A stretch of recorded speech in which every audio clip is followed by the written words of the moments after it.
Mapagpalang araw mga kasawlo, kumusta po kayo? Kumusta po ang lahat? Ito na nga po ang pinakapaborito ng mga nanay sa pagiging housewife nila. Pero bago po ang lahat, dumaan po muna tayo sa GT para bumili ng bumbilya.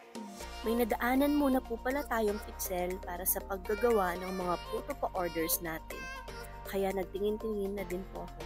Kaya pili-pili mo pa mo, Saw. Pareho mo namang pixel din. Siyempre po, pumili po ako na sa tingin kong magtatagal. Uy, stolen kunwari, pampahaba ng video. Charot! At dito na nga po pala tayo sa totoong sadya natin. Oy, Sawan, mamili mong bombilya, kaya stress na pa.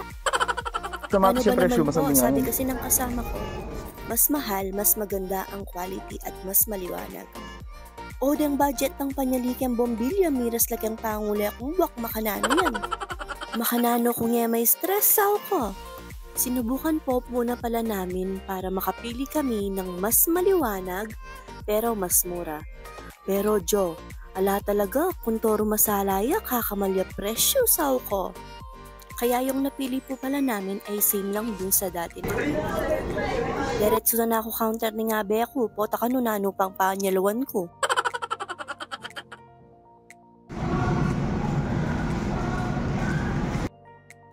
Dito na po kami sa always mura, always bago. Dimdamye po yung timsong na kanyan. O aling po ring baka naman.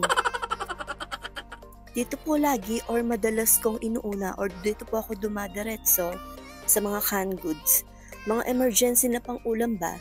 Yan po kasi ang madaling lutuin or ipaulam sa mga bata, lalo na pag sobrang busy ko na sa mga pa-order natin ng mga food trays. Pero mas prefer pa rin po talaga ang pagluluto. Kumbaga, di ko sila madalas pinapakain ng delata pag sobrang busy lang po talaga. At kumuha na din po pala ako ng Coke Zero. Di yan nawawala pag nag-grocery kami. Mga kailangan lang po pala namin dyan yung mga kinukuha ko. Isa na po ay ang mga toiletries. O ha, balo ko na English ne, improving. Para di na po ako bili ng bili araw-araw sa may tindahan. Gaya po ng mga sabong panlaba, Fabcon, shampoo, mga conditioner at tissue. Iba-iba din po pala ang mga kulay na ginagamit namin na shampoo, conditioner at sabon. Hindi kami yung mga nag-i-stick sa isa para di masanay ang bakterya. Mas malaking tipid din po pala sa amin ang mga nakasashi dahil bata pa po ang mga anak ko. Maaksaya pa kasi silang gumamit sa mga malakihang shampoo at mga conditioner. Masyado yung seryosing mag-voice over o mag-ASMR tapa.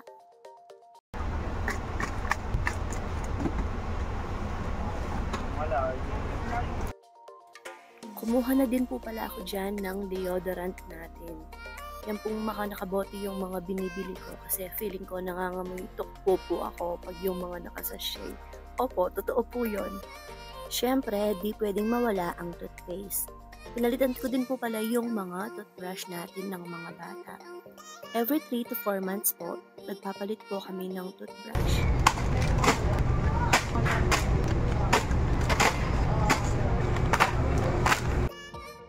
Dito naman po tayo sa pang-snacks ng mga bata at ako po, syempre, hehe. Sa palengke ko naman po pala binibili ang mga processed foods gaya ng hotdog, tusino, longganisa at iba pa. Dahil mas makakamura po ako sa palengke. Sausage lang po pala dyan ang kinuha ko.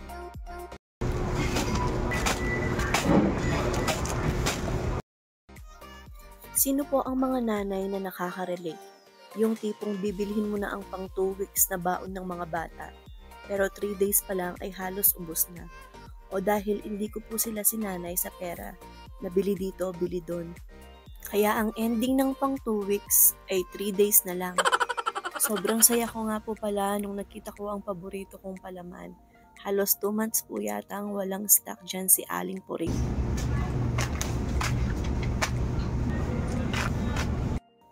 Siyempre, di pwedeng mawala ang pangkape natin, panghimasmas ng ating umaga. Kumuha din po pala ako ng mga instant noodles dyan, mga pansit canton at mga instant ramen. Di po pala kami madalas kumain yan mga kasawlo. Pag-trip lang namin ng mga bata. At nung nakuha ko na po pala lahat ng mga kailangan natin, dumiretso na po ako sa cashier or sa counter. Ganyan po ako pag sahuran na or pag magkita na tayo sa mga food trays natin. Diretso grocery na po ako. Dahil isa sa mga motto ko po ay ang di bali ng alakong tatal ng pera at sanang taltaking bali. Agad na din po namin binabayaran ang mga bills sa kuryente, internet at tubig. At sobrang thank you Lord po dahil kahit gaano kahirap ang buhay ay nakakaraos po kami. Kayo po talaga ang totoong provider namin. Dahil kung di po sa mga blessings nyo, di namin mararanasan ang mga ganitong bagay. Kaya sobrang thank you Lord po. Agad na din po pala tayong umuwi pagkatapos nating mag-grocery. At ayan po lahat ng ating mga gin-grocery, sakay ang pangmalakasang si X1R. So ayan po, maraming salamat po at sana'y nag-enjoy po kayo lalo na't mga nanay sa ating pag-grocery. Dito lang po, hanggang sa susunod, paalam! Ingat pong lahat, God bless us all po!